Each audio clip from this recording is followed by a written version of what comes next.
하나님 말씀은 요한일서 3장 1절에서부터 6절까지 말씀 390쪽입니다. 우리 한 목소리로 같이 합독하도록 하겠습니다. 시작. 보라, 아버지께서 어떠한 사랑을 우리에게 베푸사 하나님의 자녀라 일컬음을 받게 하셨는가.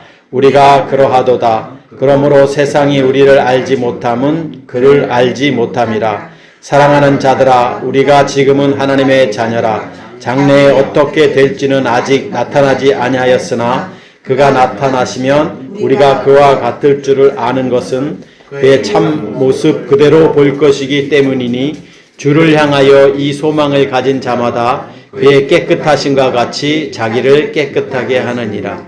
죄를 짓는 자마다 불법을 행하나니 죄는 불법이라. 그가 우리 죄를 없애려고 나타나신 것을 너희가 아니, 그에게는 죄가 없느니라. 그 안에 거하는 자마다 범죄하지 아니하나니 범죄하는 자마다 그를 보지 못하였고 그를 알지도 못하였느니라. 아멘.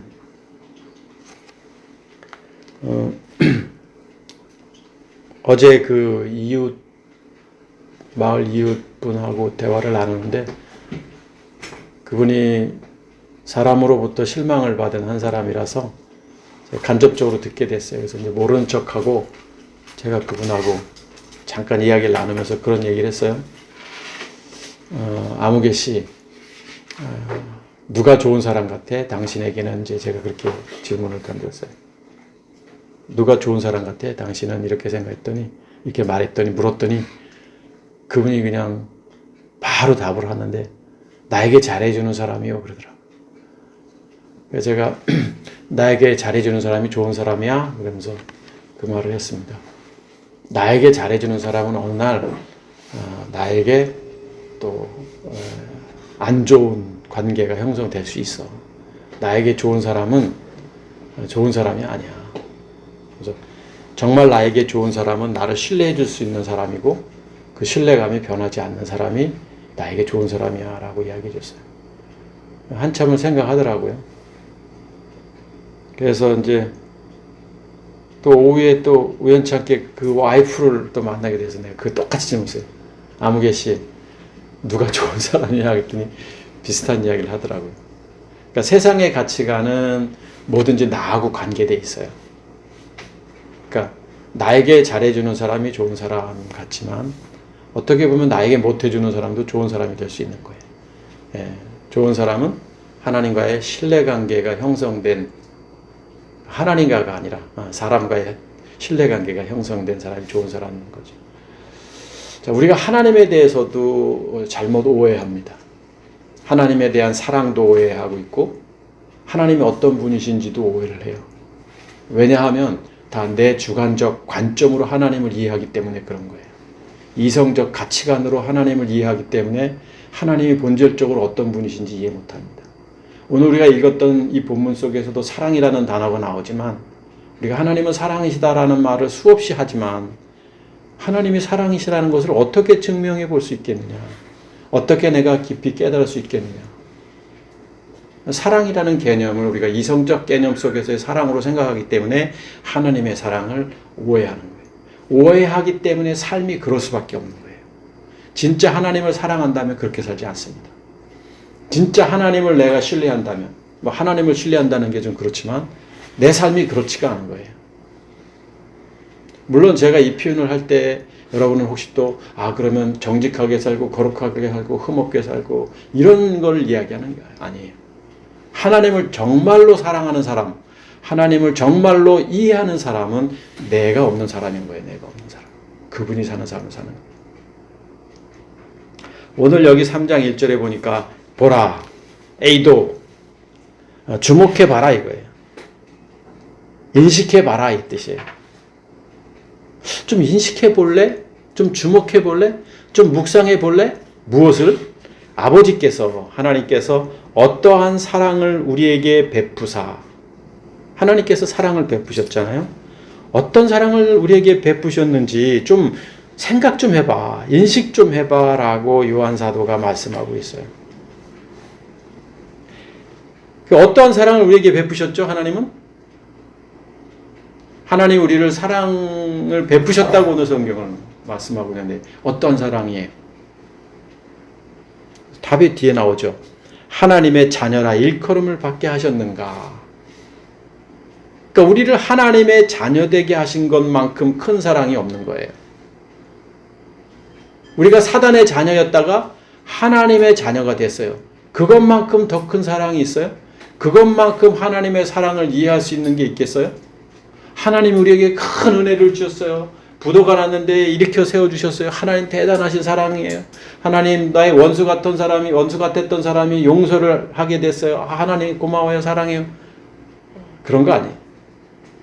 우리가 하나님의 자녀됨이 하나님의 사랑의 표징인 거예요. 그런데 여기 보면 하나님의 자녀라 일컬음을 받게 하셨죠. 이게 하나님의 사랑이라고 말씀하고 있는데 즉 하나님께서 우리에게 사랑을 표현하신 방법이 뭐냐면 결국 결과가 뭐냐면 우리가 하나님의 자녀가 됐다. 그럼 하나님의 자녀가 누구냐 이게 하나님의 자녀. 글씨 좀 크게 써야겠더라고요. 유튜브 보니까 흐려서 잘 안 나오더라고요. 하나님의 자녀가 누구냐 하라는 거죠. 하나님의 사랑을 받은 자예요. 오늘 성경 그대로 표현하면. 여러분은 하나님의 사랑을 받았다라고 느껴지나요? 내가 하나님의 사랑을 받았다. 그냥 대충 사나요? 여기 보면 하나님의 사랑을 받은 자가 하나님의 자녀다. 우리가 그러하도다. 자, 보세요. 그러면서 우리가 그러하도다. 그러므로 세상이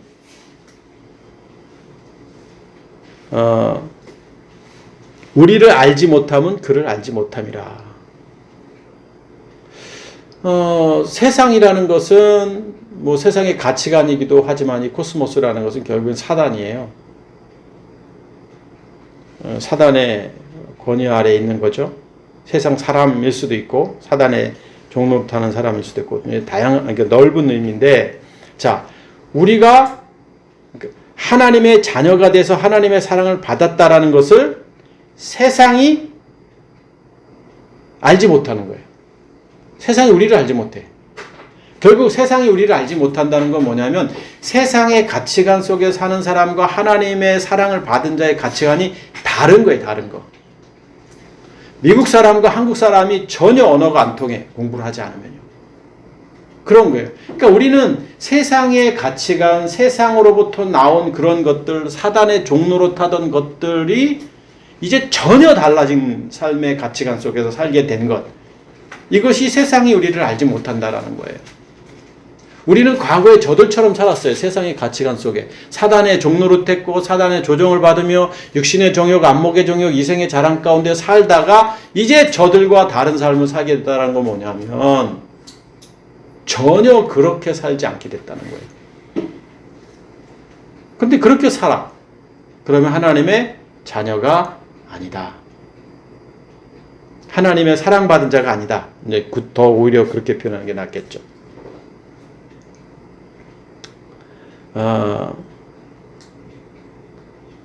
세상의 그 인식, 그러니까 세상이 우리를 인정하기도 하고 인정하지 않기도 하고 이렇게 우리는 이 세상을 살아가요.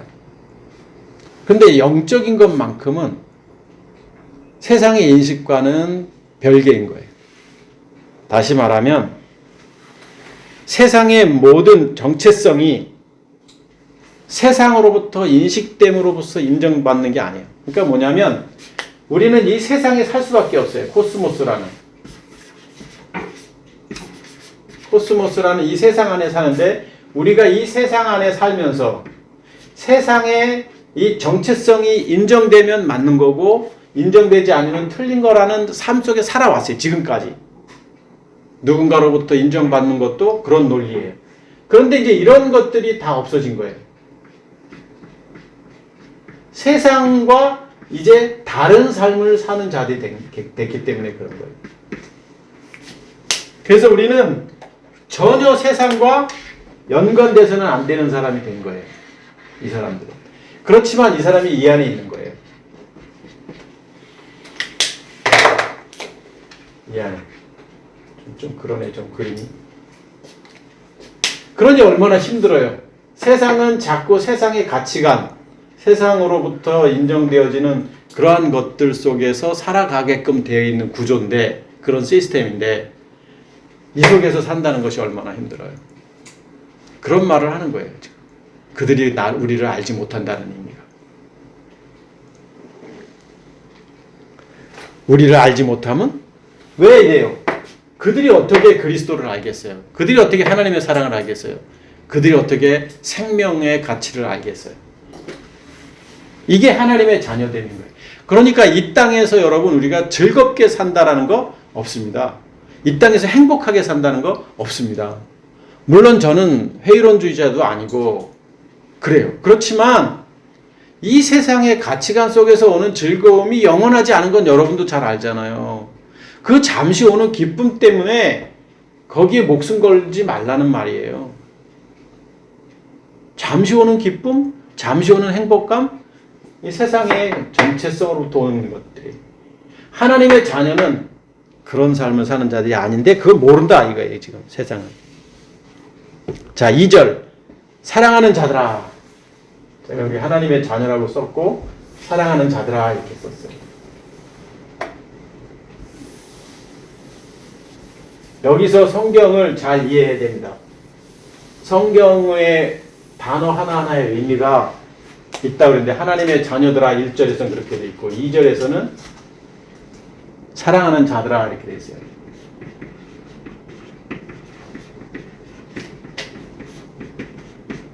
그러면서 뒤에 우리가 지금은 하나님의 자녀라 뒤에 또 이제 나오다가 하나님의 자녀다 이렇게 나와 있어요. 그런데 여기 보면 뭐라고 표현되어 있냐면 지금은 이라고 했어요. 지금은 하나님의 자녀라. 그러면 지금이 하나님의 자녀면 앞으로는 뭐예요? 여기 보니까 장래에 어떻게 될지 모르나 뭐 이렇게 돼 있어요. 그럼 이게 하나님의 자녀, 지금이 하나님의 자녀예요. 그러면 지금이 하나님의 자녀면 장래는 어떻게 되는 거예요? 그와 같 어떻게 됐다고요? 우리가 그와 같아. 네, 우리가 장래 어떻게 될지 아직 나타나지 아니했으나 그가 나타나시면 그와 같아질 줄을 아는 것은 참으로 그의 모습을 볼 것이기 때문에 주를 향한 뭐 이러면서 뭐 장래는 어떻다 뭐 이런 말이 나와요. 지금은 장래는. 그러면 여러분 하나님의 자녀는 1절에서 말한 하나님의 자녀, 2절에서 말한 하나님의 자녀는 누구이고 사랑하는 자들아는 누구인지 우리 이해해야 되죠. 똑같이 그냥 써도 되는데 굳이 사랑하는 자들아. 여기 사랑하는 자들은 누구예요? 세상은 제가 그림을 늘 표현하잖아요. 세상은 이런 사람, 또 이런 사람, 이런 사람,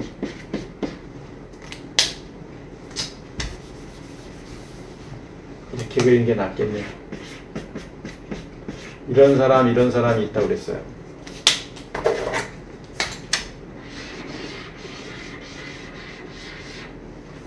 자, 이 세상 이런 사람들은 자연인이죠. 전혀 하나님과 관계도 없고 또 사단의 종노릇하고 사단의 자녀인 거죠.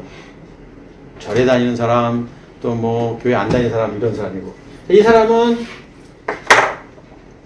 교회도 다니고 신앙도 있다라고 말하는 율법적인 삶을 사는 사람, 율법적 신앙을 갖고 있는 사람. 이 사람은 생명을 가진 사람, 율법에서 복음으로 세상의 빛에서 생명의 빛으로 이런 사람이에요. 그런데 하나님께서 사랑하는 자들아 라고 말했어요. 사랑하는 자들아. 그럼 사랑하는 자들아라는 것은 자, 이 사람 중에서 이렇게 될 사람이 있어요. 그런데 이 사람 중에서 영원히 그냥 이렇게 율법 안에서 머물다 지옥 갈 사람이 있어요. 이런 표현 좀 죄송하긴 하지만 어쩔 수 없어요. 율법 안에서 열심히 신앙생활에다 지옥 갈 사람, 율법 안에서 신앙생활에다가 어느 날 생명의 빛으로 옮길 사람, 이런 사람이 있어요.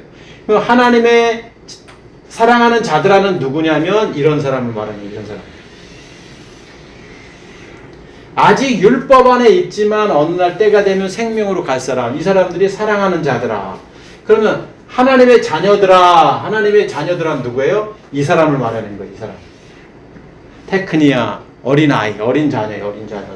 그래서 제가 2장에서도 말씀하고 1장에서 말씀해요. 어린 자녀.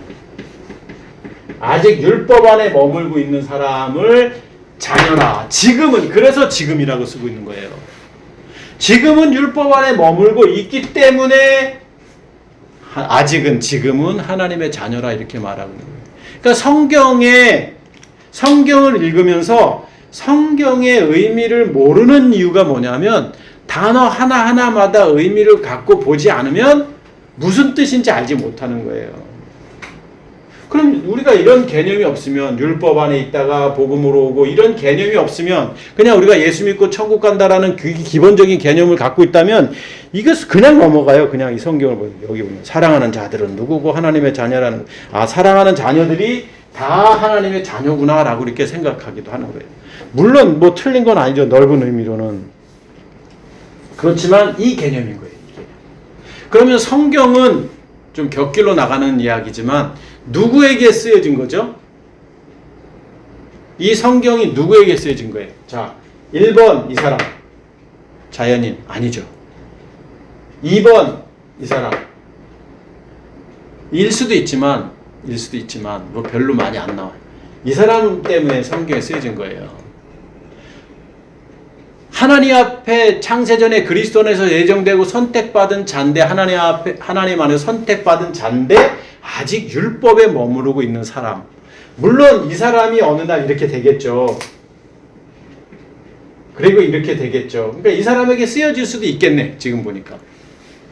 그렇지만 이 사람에게는 성경이 무슨 말인지 모르니까 그냥 건너뛴다고 치더라도 이 성경을 보면 이 율법 안에 있는 사람들에게 대부분 99%가 쓰여진 거예요. 그러니까 성경을 우리가 읽을 때 그냥 읽지 말고, 성경을 묵상할 때 그냥 묵상하지 말고, 어떤 의미로 하나님이 누구에게 무슨 뜻을 전하고자 하셨는지를 보면 되는 거예요. 오늘 요한 1서 3장도 마찬가지예요.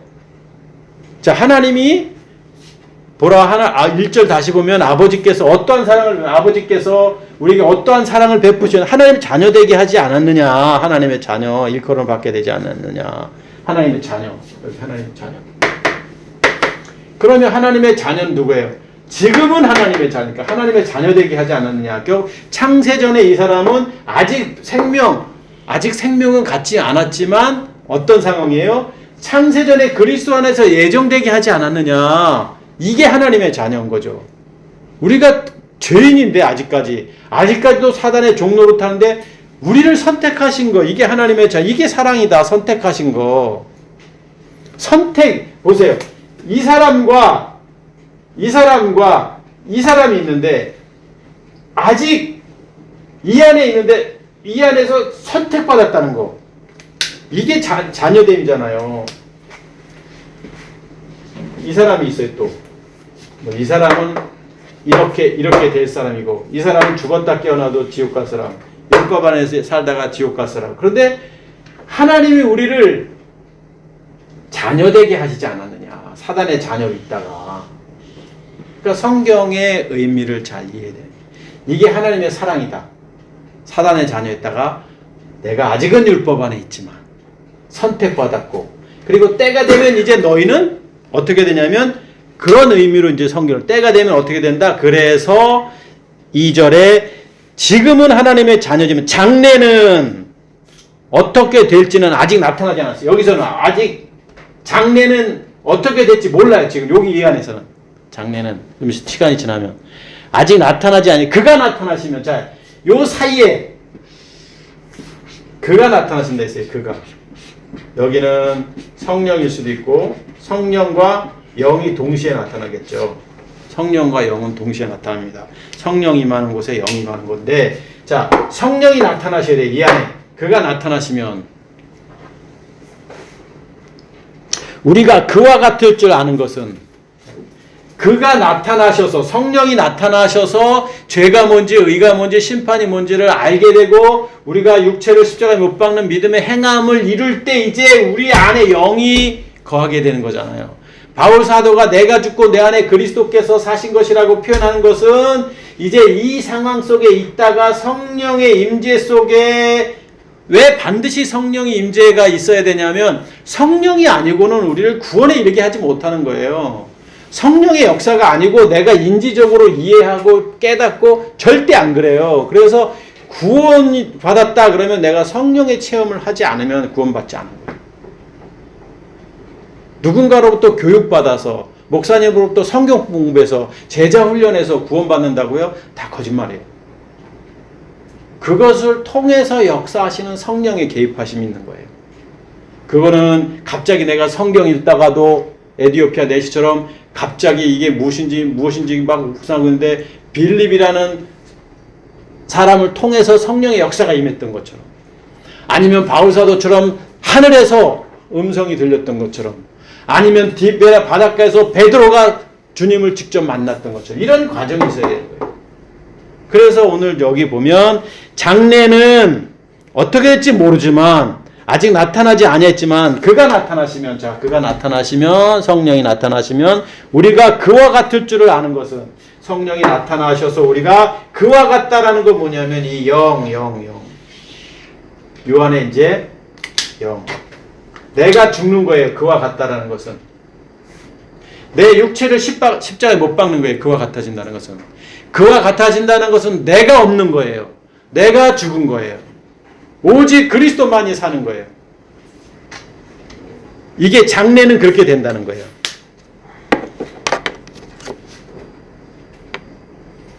그의 참모습대로 그대로 볼 것이기 때문이라. 호라오. 여기 보면 3장 1절에 보라, 이 단어는 에이도예요. 인식해봐라. 그런데 인식하고 좀 깨달아 봐라인데 여기 똑같이 볼 것이라는 단어, 여기는 호라오예요. 호라오. 그러니까 느껴보는 거예요.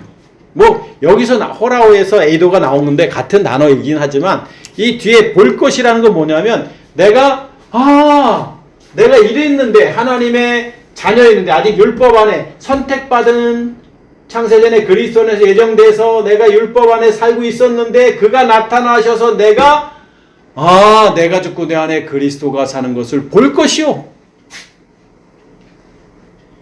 여러분, 이게 복음이에요.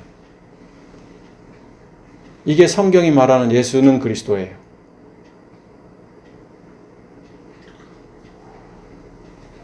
볼 것이기 때문이니 주를 향하여, 자, 이 소망을 가진 자마다, 소망이 뭐예요? 지금까지 얘기했던 거, 이게 소망이잖아요. 여기서 여기로, 율법에서 복음으로, 세상의 빛에서 생명의 빛으로, 예수에서 그리스도로, 이게 소망이에요. 이 소망을 가진 자마다 그의 깨끗하심과 같이 자기를 깨끗하게 하니라.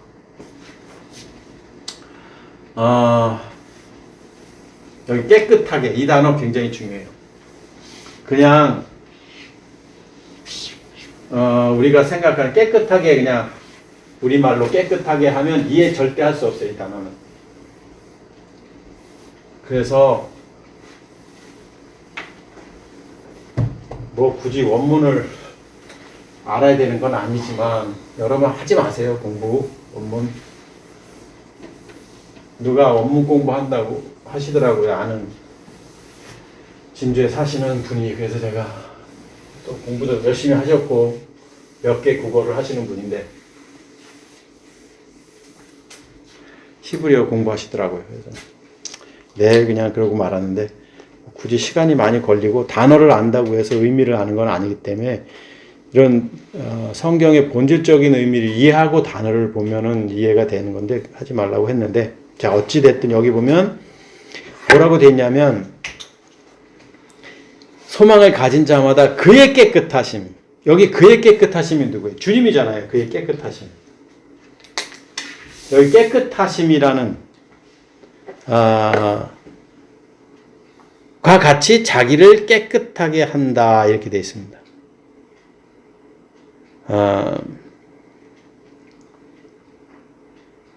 여기 깨끗하심 보면 좀 이해가 여러분 됩니까?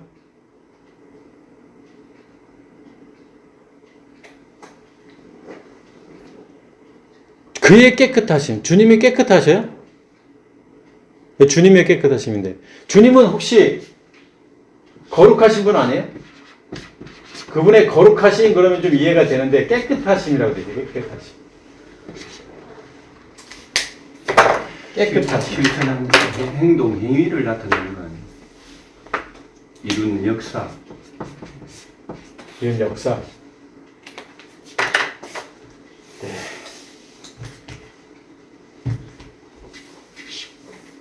다시 진하게 쓸게요. 자, 깨끗하심. 이런 역사. 거룩하심. 주님은 깨끗하시기도 하고 거룩하시기도 한데 깨끗하심은 하그노스예요. 하그노스. 우리말로 쓸게요. 하그노스. 거룩하심은 여러분 잘 아는 하기오스예요. 비슷한 단어죠. 단어적 뜻은 깨끗하심은 어떤 뜻이냐면 흠없음, 죄 없음. 단어적 뜻이에요. 그냥 이런 단어예요. 하그노스는. 거룩하심은 그것을 넘어선 하나님의 성품을 말하는 거예요. 거룩하신 분은 하나님밖에 없어요. 우리가 거룩하지 않아요. 자, 이랬던 자가 우리 안에 그리스도가 들어오면 우리는 거룩해지는 게 아니에요. 우리는 어떻게 돼요? 깨끗해지는 거예요. 깨끗해지는 거예요. 죄가 없어진다라는 것은 사단의 종노릇하지 않는 거예요. 사단과 관계없는 거예요. 깨끗해지는 것은. 그런데 오늘 주님은 깨끗하신 하그노스 하신 분이고 하기오스 하신 분인데 굳이 이 하그노스라는 단어를 쓴 이유가 뭐예요? 여기 그의 깨끗하신과 같이 자기를 깨끗하게 하느니라. 우리를 깨끗하게 한다는 거예요. 그러니까 여기 보면 4절 때문에 그렇게 쓰신 거예요. 4절 때문에 그분의 깨끗하심. 우리가 이분 때문에 깨끗해져야 되는 거예요. 깨끗해지기 위해서는 우리가 흠이 없어야 되고 죄가 없어야 되고 우리는 흠없는 어린 양 산 제물이 되기 위해서는 어떻게 돼요? 반드시 죽어야 되잖아요. 여기서 죽음. 구약에 우리가 이 산 제물 예수님께서 반드시 산 제물이 되셨잖아요. 예수님은 깨끗하신 분이에요. 물론 거룩하신 분이고 예수님이 그리스도시니까. 그리고 그리스도가 어떤 분이세요? 거룩하신 분이잖아요. 그러니까 이 깨끗하심과 거룩하심은 예수가 그리스도이심을 표현하는 거이기도 해요, 사실은. 근데 그렇지만 여기서는 지금 왜 이렇게 표현했느냐? 깨끗하심이라고 표현해요. 우리 때문에 그런 거예요. 자, 4절. 죄를 짓는 자마다 불법을 행하나니. 자, 죄를 짓는 게 뭐예요? 사단의 종노릇하는 게 죄를 짓는 거예요. 나는 죄 안 짓는데요? 목사님, 저는 지금까지 일주일 동안 뭐 죄 안 지었는데 왜 자꾸 회개하라고 이렇게 예배 시간에 뭐 얘기하세요? 그럴 수도 있잖아요. 근데 거기서 말하는 이 하마르티아라는 죄는 그게 아니에요. 죄를 짓는 자마다 불법을 하는. 왜 죄를 짓는다? 그래서 죄를 짓는 게 뭐냐? 나 죄 안 짓는데요, 목사님? 죄를 짓는다.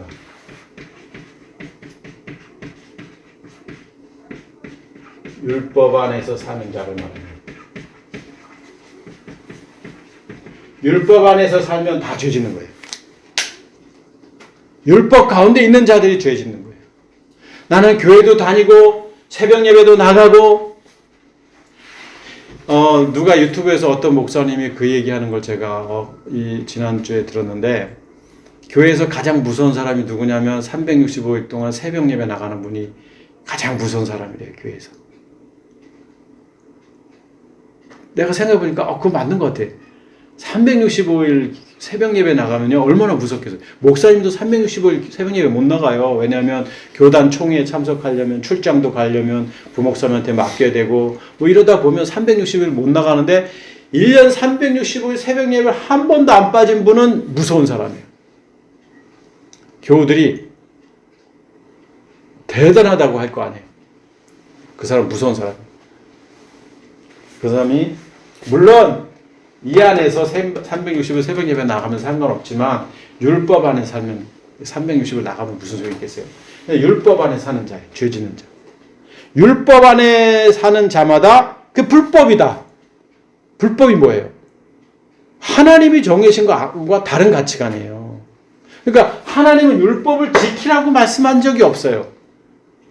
그런데 지키려고 해요. 율법 안에서. 이게 불법이다라는 거예요. 아니 하나님의 뜻은 율법을 선물로 주셨는데 선물에 주신 목적이 있을 거 아니에요. 그런데 그것과 다른 목적으로 써.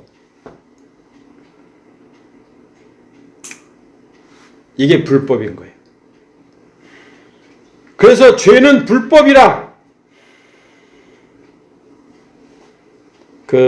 이게 죄가 우리가 말하는 살인하고 도덕질하고 뭐 강간하고 뭐 이런 흉악범이고 이게 죄가 아니라 율법 안에 사는 거. 그러니까 아까 말씀드렸던 이전에 이런 삶, 율법 안에 아직 세상의 빛 안에 있을 때 이 자체가 뭐냐? 오늘 성경은 불법이라고 표현하고 있어요. 그러니까 얼마나 무서운 말이에요, 여러분. 율법 안에서 구원받지 못한다는 말은 바로 이 말 때문에 그러는 거예요. 우리가 교회 다니면 다 하나님의 자녀인 줄 알고 교회 나가서 집사, 목사, 장로 되고 뭐 권사 되고 뭐 그러면 구원받은 줄 알고 불법 안에 있으면서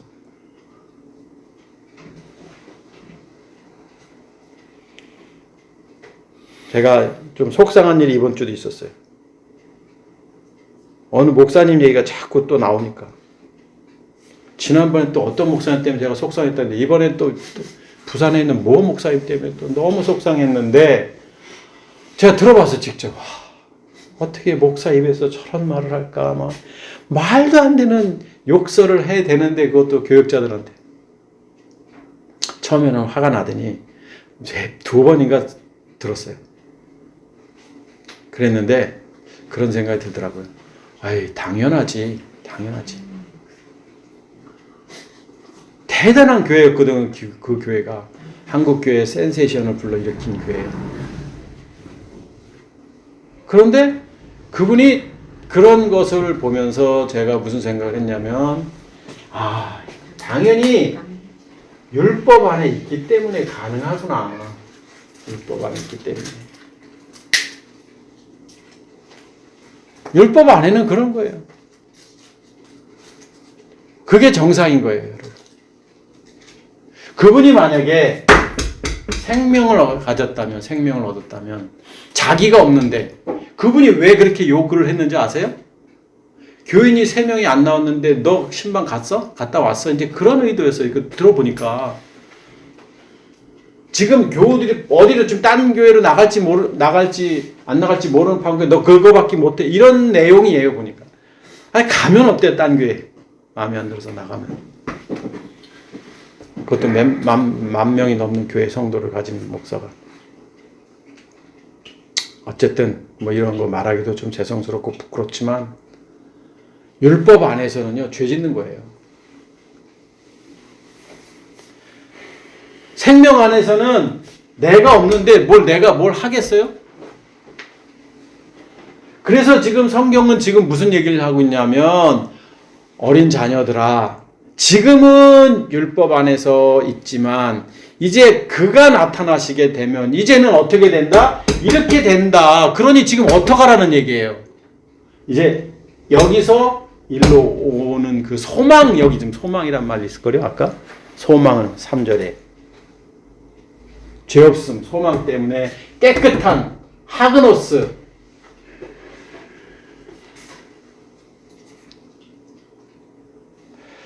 자, 5절. 그가 우리 죄를 없애려고 나타나신 것을. 죄를 없애요?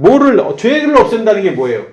죄를 없애는다는 게 우리가 세상적인 신슬, 그런 것들, 루럴, 이런 율법적인, 법리적인 죄나, 세상으로 도는 그런 것들, 죄를 없애려고 주님이 오신 게 아니잖아요. 여기서 죄를 없앤다는 게 뭐예요? 율법 안에 안 살게 하려고 오신다는 거예요. 율법 안에 안 살게 하시려고. 그러니까 율법을 마치려고.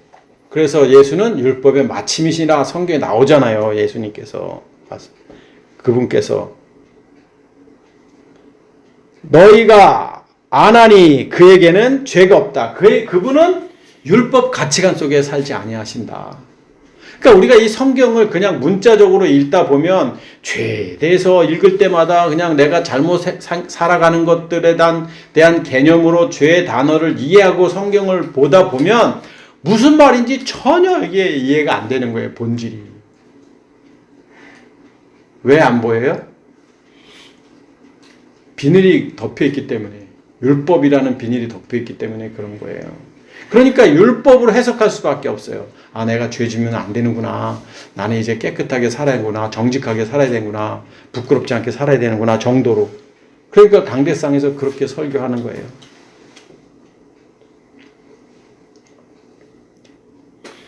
6절. 그 안에 거하는 자마다 범죄하지 아니하나니. 자, 우리가 생명을 가진 자, 내가 죽고 내 안에 그리스도가 있는 자는 범죄하지 아니한다. 율법 가운데 살지 아니하나니. 생명의 빛을 얻은 자가 율법 가운데 살지 아니하잖아요. 율법의 마침이 됐는데 세상의 빛이. 범죄하는 자마다 아직도 율법 안에 있는 자마다 그를 보지 못하였고, 율법 안에 있는데 어떻게 그리스도를 만나요? 생명이신 그리스도를. 아직 세상의 빛 안에 있는데 그를 알지도 못하였다.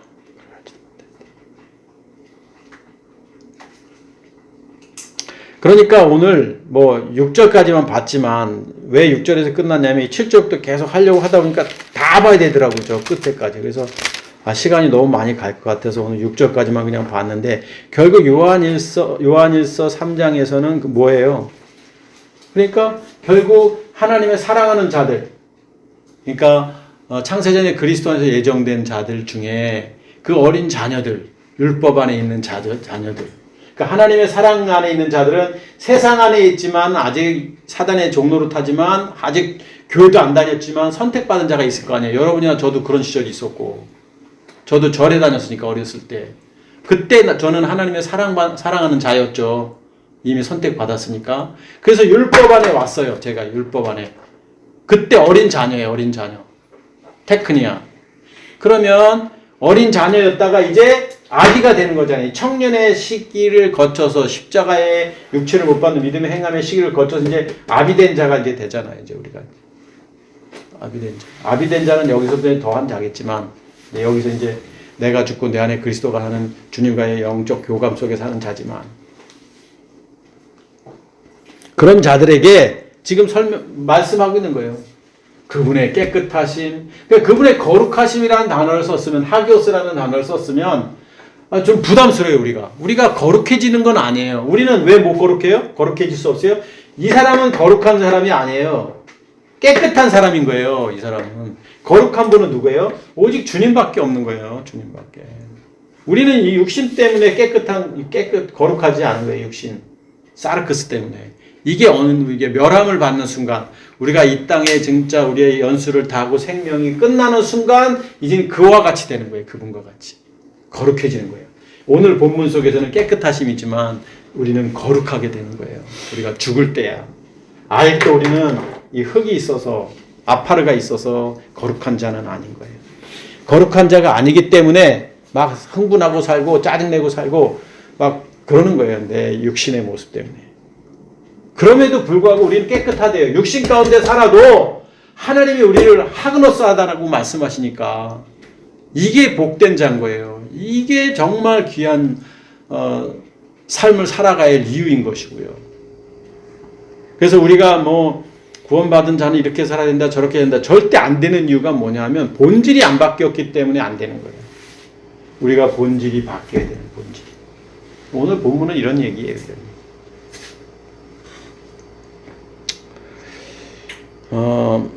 설원에서도 제가 동네 이웃분들한테 그 말씀을 했지만, 제가 그 말을 한 데에 있어서는 툭 던진 게 뭐냐면, 언젠간 이 친구에게 복음을 전해야 될 사람이기 때문에 다른 모습을 좀 알려주고 싶었기 때문에 그런 거예요. 변함없는 거. 그래서 저는 사실은 그 안에 하나님이 그런 분이야 라고 말하고 싶었지만 아직까지는 절제했던 것 뿐이에요. 하나님은 변함없으셔요. 우리가 사단의 종로를 탈 때도 사랑하셨고, 그 다음에 율법 안에 있을 때도 사랑하셨고, 우리가 율법에서 생명을 얻었을 때도 사랑하시고, 이 변함없으신 거예요. 아직 생명에 와가지고도 아직도 육신 가운데 살아도 변함없으신 거예요. 아니 우리가 태어나기 전에 우리를 선택하신 그분의 사랑이 우리가 태어나고 나서 뭐 좀 한다고 해서 후회하시고 아 내가 괜히 선택했나 봐요 이러면 되겠어요? 아니잖아요. 그러니 여러분과 제가 얼마나 하나님 앞에 귀한 존재예요. 그것만으로도 우리는 이 세상을 살아갈 이유가 있는 거예요. 잠시 나그네와 같은 인생이지만.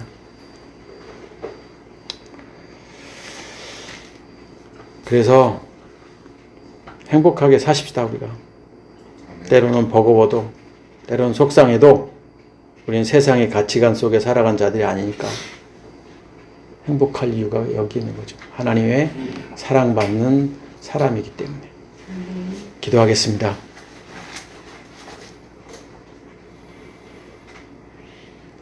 우리가 부끄럽게 살고 연약하게 살고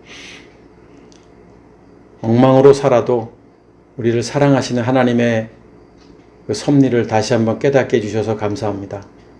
창세전에 그리스도 안에서 예정하사 우리가 사단의 종로로 타다가 때가 되어 예수님을 만나 율법이 무엇인지를 알게 됐고 성령을 통해서 그분이 그리스도이심을 아는 생명의 빛을 얻게 돼서 우리가 이제는 사단의 종로로 타지 아니하고 내가 죽고 내 안에 그리스도가 사는 삶을 살게 해주신 하나님을 찬양합니다.